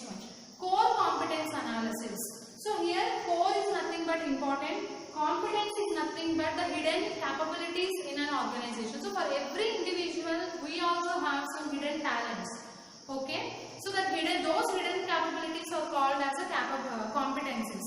So here in this stage we have to analyze the hidden capabilities also, hidden capabilities of individuals, process, whatever. This thing also we have to analyze in the core competence analysis. Then moving to the next one, performance analysis. So it is very important for every organization to analyze its performance. Okay, it has to compare its performance from the last year or last previous 5 years or last previous years like that. By this it can able to get an idea that how much development happens in its performance levels. So like that, performance analysis also very important. Then after that, portfolio analysis. So here I am using the word portfolio. So generally this portfolio word commonly happens in financial side. Okay, generally by making investments, the investors are making investments in different shares or different fields. Not only they are not making investments only in one particular area, they are making investments in different areas. Why? Because when we make investment in one particular field only, when we get loss in that particular field, we have to close our business. But when we make investments in more than one sector, then automatically the loss of one sector will be recovered by the profit of another sector. Like that, we have to make portfolio investments. But here, portfolio analysis is nothing but organizations also develops branches in different locations. So in each and every location, we have to determine the performance of organization. Means branch performance. Here we are concentrating in the portfolio analysis. Then SWOT analysis. So the common word we are continuously listening is SWOT. So strengths, weakness, opportunities and threats. Okay. Here the strengths and weakness are related to internal environment of an organization and opportunities and threats are related to external environment of an organization. It is very important to analyze both strengths and weakness and opportunities and threats that are posed to the organization. So this SWOT analysis also enables an organization what it wants to be in the future and what steps it wants to take in the upcoming periods like that. So the SWOT analysis is also very important. Like that, we have to follow all these analyzing things for doing strategic audit process. First we have to analyze the resources, then go for value chain, then go for core competences, means hidden capabilities, then go for performance analysis, how the performance is going in an organization, then go for portfolio analysis, means branch performance of organization, then SWOT analysis, means the internal and external, strengths, weakness or internal, opportunities and threats or external. So internal and external analysis we are doing in the name of SWOT analysis. So by performing all these steps, the strategic audit process will get finished. So this is about the strategic audit and its steps. Okay. Then moving to the last topic of your paper is case study. It is a compulsory question for you. So here I am going to explain about the case study. Okay.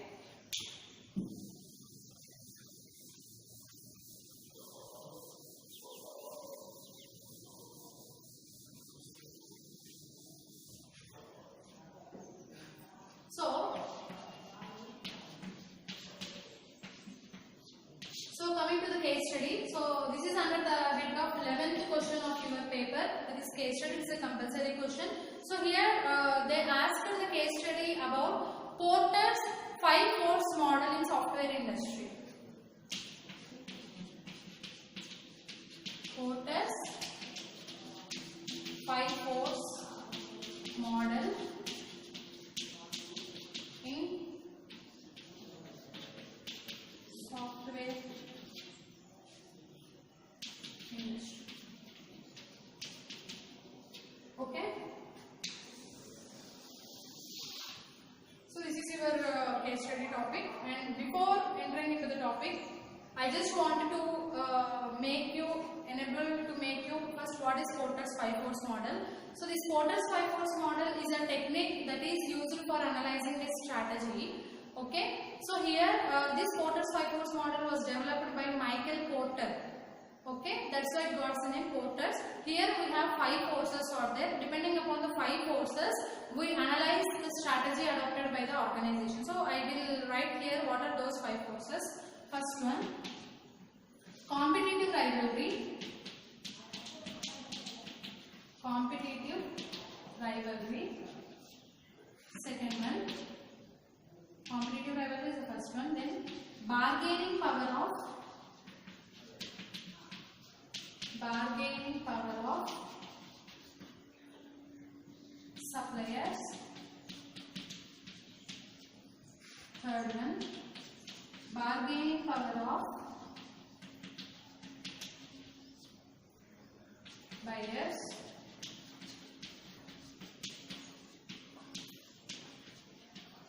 Fourth one, threat of new substitutes.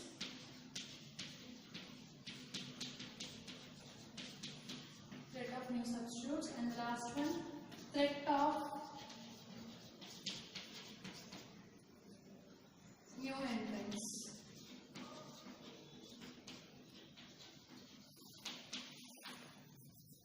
Threat of substitutes and threat of new entrants. So these are the 5 forces of Porter's 5 force model. So one is competitive rivalry, bargaining power of suppliers, bargaining power of buyers, threat of substitutes and threat of new entrants. So here they asked us to explain these 5 forces in relation to the software industry. So here I am taking an example of Microsoft. So generally in any software industry we have to, not only software industry, in any industry we have to use all these things while doing business. All these 5 forces are adopted by the organizations while doing their business processes. So first go for the competitive rivalry. So generally competition is common in every business. So it may be a software business, or it may be a retailing business, it may be a manufacturing business, whatever it may be. In any type of business the competition is common. So in software industry also the competition is common. The fighting or rivalry among one competitor with another competitor is common. But still Microsoft is surviving. Why? In what way it is surviving in that much of huge competition? Means because of its strategies, because of its updations.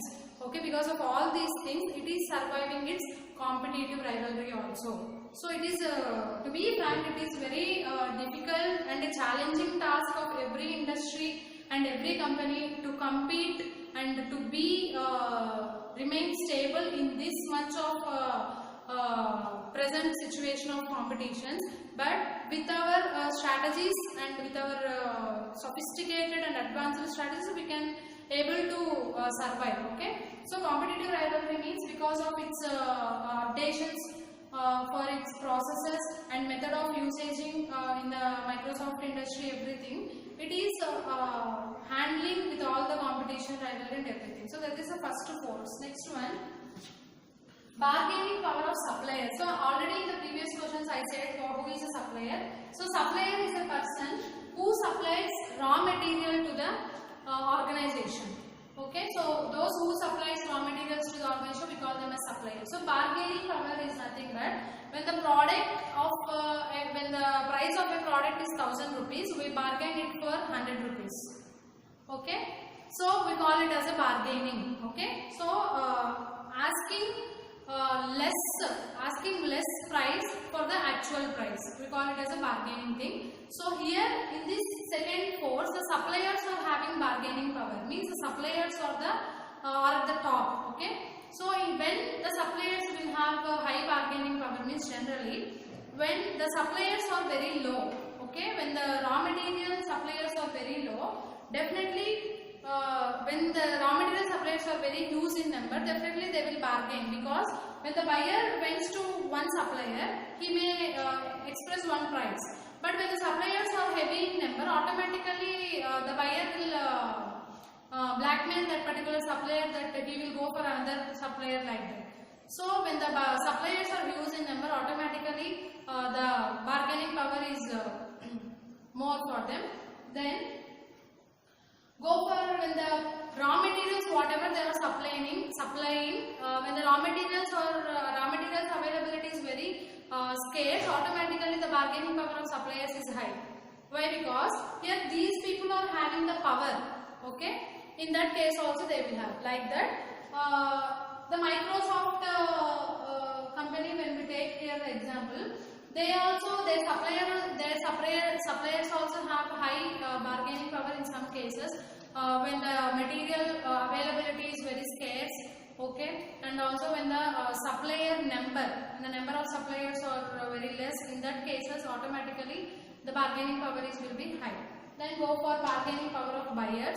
So buyer is a person, those who are purchasing or buying a company's product, we call them as a buyers. So some cases buyers will have high bargaining power. So in which cases bargaining power will be high for buyers means generally when the product availability is more. Okay, automatically when the product availability is more, the buyer will have the bargaining power and the supplier's number is more. In these cases, like that. In this bargaining power of buyers also the Microsoft company will get survived because of its advanced features in the products, because of its brand image and because of the strategies used by it in its operation process and everything. Then go for threat of substitute. Here I want to say one thing, what is a substitute? So substitute is nothing but tea for coffee. Okay, we call it as a substitute. And pen for pencil, we call it as a substitute. Okay, similar product but not exactly similar. When a need is satisfied, when one particular need, when there is no availability of that particular thing, this particular need is satisfied with the same type of thing, then we call it as a substitute. Okay, example Stefano. Already I told you that tea for coffee, pen for pencil, like that. These are all we call them as a substitutes. So here substitute threat. So for software industry also we are having not only single company, we have number of software companies all out there like Microsoft, Wipro, Infosys, like number of companies out there we are having. So these are all substitutes for each other. Okay. So even the companies are on the rise, the particular companies are surviving in that particular competition and substitutes pressure also. So that is also very important thing of facing the threat from the substitutes. Okay, in what way we have to face the threat from substitutes means we have to continuously make updations for our products and always try to make innovations in our products, and by keeping our prices at a somewhat low cost and making differentiations in the products like that. By keeping all these things we may face the threat of substitutes also. And the last one, threat of new entrants. So here the market is open for all. Okay, so anybody, those who have interest, they can able to start their business, they can able to start their production process and everything. So similarly in the software industry also there are lot of new entrants take position in their business processes and everything. So in that also with all these updations and strategies, cost differentiations, product differentiations, and by making some offers and bonuses like that, everything, the organizations are surviving. For example, Apple also we can say here, and like that Microsoft also we can say, and Infosys also we can say. These are all surviving. Okay, even a lot of new entrants are arriving from the different locations, and a lot of new entrants are coming to the market. Even it is happening, the existing businesses are doing their best. Okay, and they are surviving in the market from many number of years. Okay, like that. These are all courses mainly used by the organizations for analyzing their strategies.